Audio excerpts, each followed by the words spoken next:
This, my friends, is the Alienware Pro Wireless headphone. And yes, you heard that right, it's that Alienware from the same folks who make really cool and also really expensive gaming computers.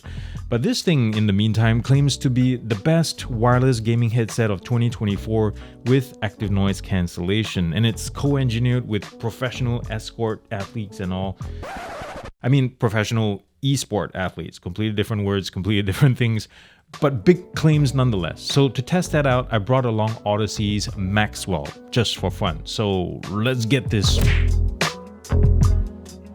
The Alienware Pro Wireless headphone retails for $230. It's a circumaural wireless gaming headphone with active noise cancellation and pass-through mode, and this color is called Lunar Light, and there's a black version awesomely called the Dark Side of the Moon. Yeah. In the business end of things, 50mm graphene drivers, Bluetooth 5.3 on board with AAC and SBC support. The Wi-Fi dongle adds Atmos support as well. On top of that, the Maxwell, on the other hand, supports LDAC, LC3, LC3+, and LE audio. Now, the weight on this one is 316 grams, including the boom mic, versus 494 grams for the Audeze. Two internal mics on this one, compatible with PC, mobile, PS4, PS5, and Switch only.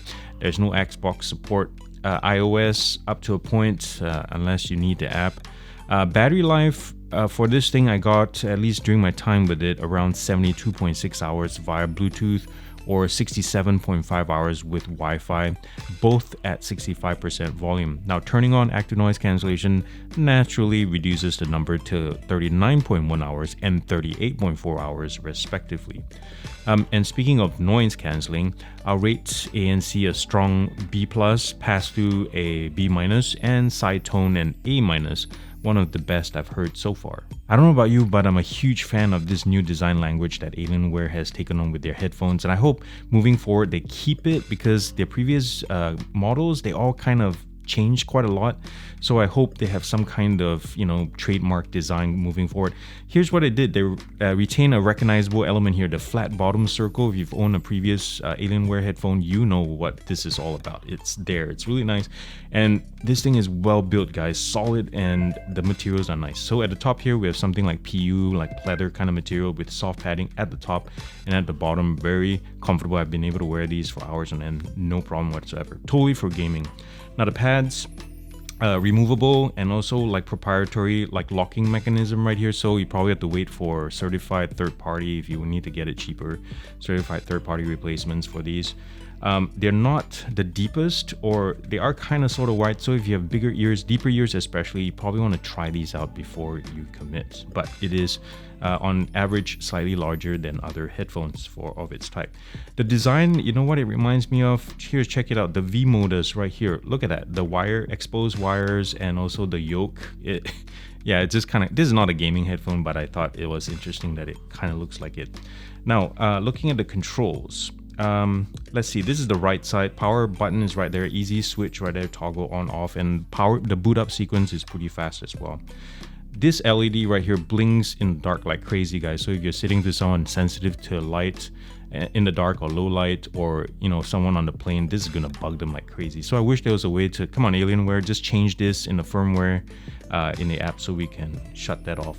Here's the toggle to quickly switch between Bluetooth and Wi-Fi. Now, if you're in Wi-Fi and you get a phone call on your phone, you can quickly just switch this to Bluetooth and it'll connect like that.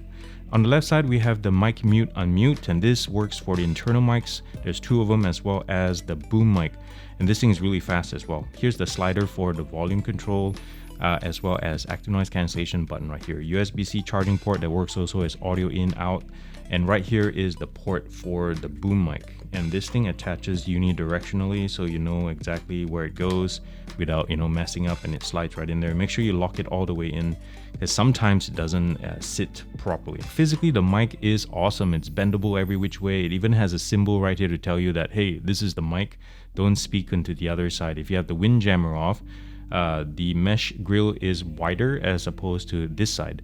Now, another cool thing is, if you have, let me try to turn this on, if you mute the mic, come on, you can do that. The lights on to tell you like, hey, this is deactivated. In terms of articulation, the only adjustments you have are this pivot point and nothing to fold this down into a smaller compact space for what it's worth.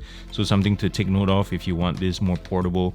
And you can hear, or the lack of, there's no sound on this thing. I can twist this like crazy, no problems whatsoever. Now, also in the box is the Wi-Fi dongle. And it can, you can split this up to USB-A or USB-C. It's a pretty cold day, I'll tell you what. And we're outdoors doing a Bluetooth range test, guys. And I have Easy on Me by Adele playing on my OnePlus Open and piping to the Alienwares. So the phone is right there at the end of my deck, and we're gonna hit from the back of my house towards the side. And this is how we test it, guys, every time. It's just the same thing, so you can just watch video to video and how each device compares. So there's the phone. And where I'm standing is about 25 feet away.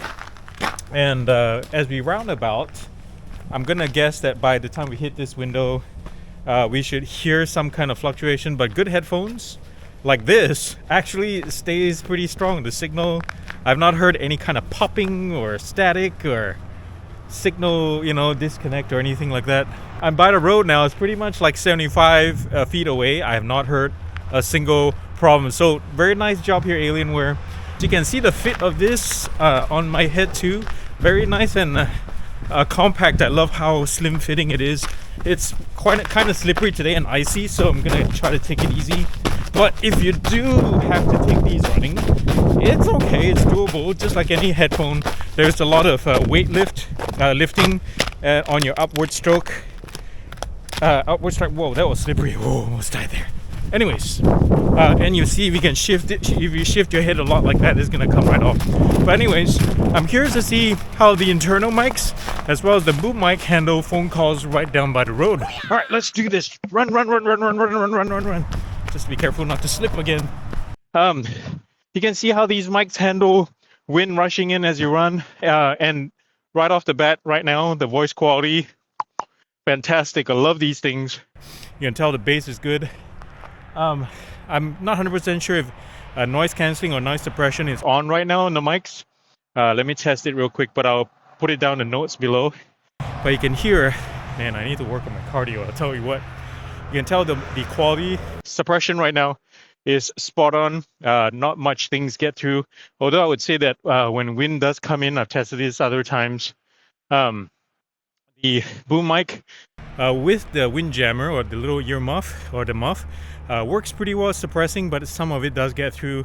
And of course, without it, it just gets kind of blown out a little bit. So, if you like to talk close to your mic, like Echo 1, you have a shooter on your left. Without the mic, without the mids, forget about it. Your listeners are just gonna get pissed off. There's a behavior that sometimes when I remove the boom mic, the internal mics turn off, and the system will tell you mic's off, and then you have to press the mic button to unmute yourself. But it didn't do it this time, so it's kind of weird. It's like occasionally it does it, and sometimes it doesn't. So I'm not sure under what situations that activates, but it's there. And you can hear that my voice is now way more digital. Noise suppression is like, it's okay. I would say it's middle of the pack for this kind of headphone for internal mic bass noise suppression. Testing. 1, 2, 3. What do you think? I wish there was wind today. I mean, that would be a super. I always love to test my headphones with wind on, but oh, you know what? Let me run with these again, and you can see how that sound.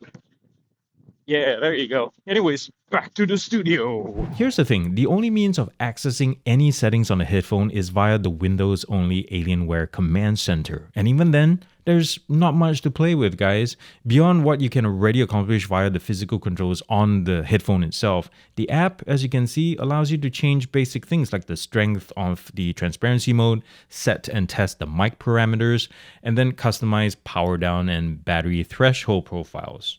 And that's about it, really.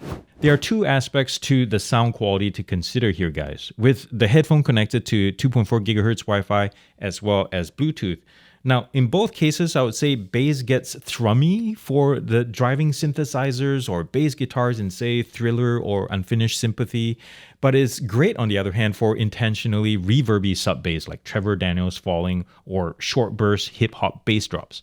Now, upper mids and low treble is a little peakier under Wi-Fi, so in the short term, it imparts the impression of greater detail, although it gets tiresome pretty quickly.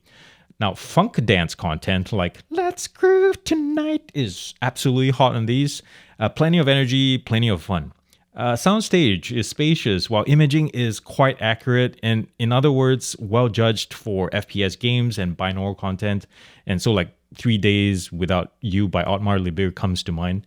But that being said, the soundstage for Atmos is a little bit too narrow for my liking to properly enjoy the effects itself, so there's that. I'll tell you what, these cans are easy to drive, but cranking the volume beyond 70% in Bluetooth, not recommended. It quickly reveals lots of muddiness that there's just no point going any higher.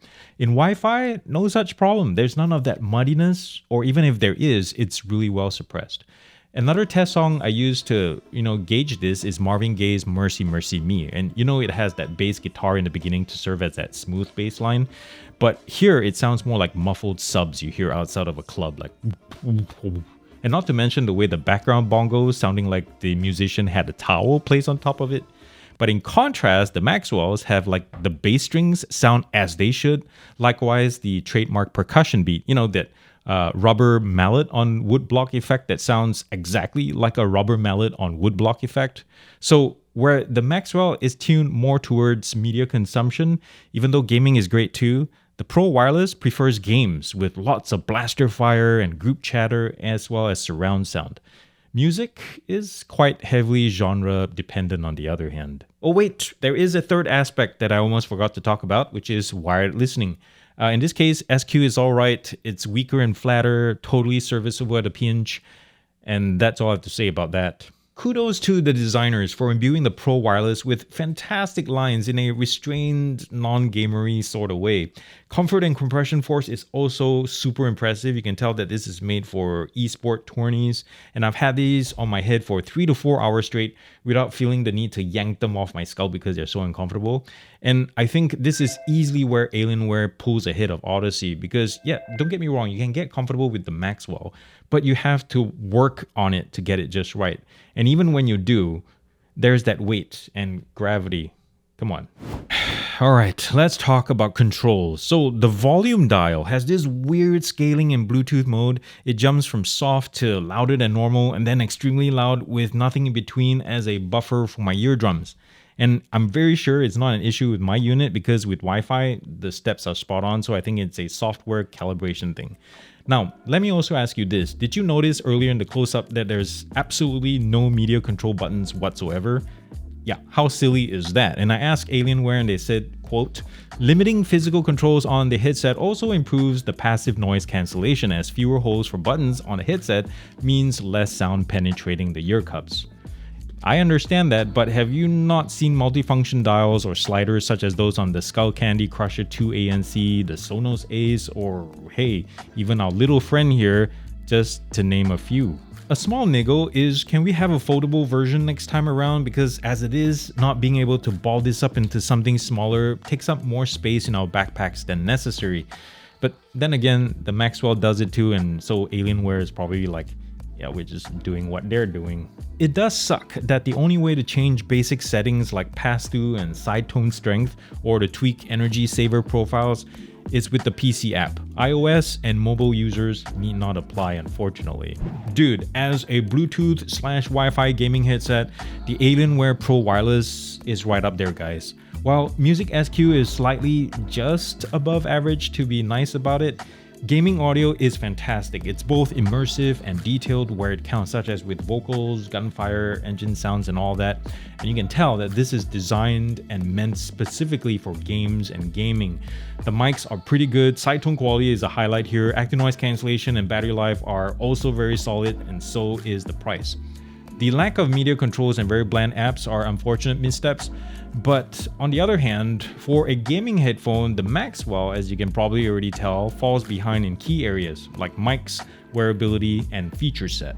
I'm sorry guys, that ringing in the background is my son's alarm going off, but thank you so much for watching this. Thanks to Alienware for sending this to me and entrusting me to share this with you guys. I hope you enjoyed this video, and if you'd like to see more content like this, you know what to do. Thumbs up, share, and subscribe to this channel to help out. Thank you again for being here. You guys are awesome, and I hope you have a great day. And remember to do something loving and kind for somebody in this world, because guess what? The world needs it more than ever, and it starts with you. I love you all very much. Peace out, and God bless.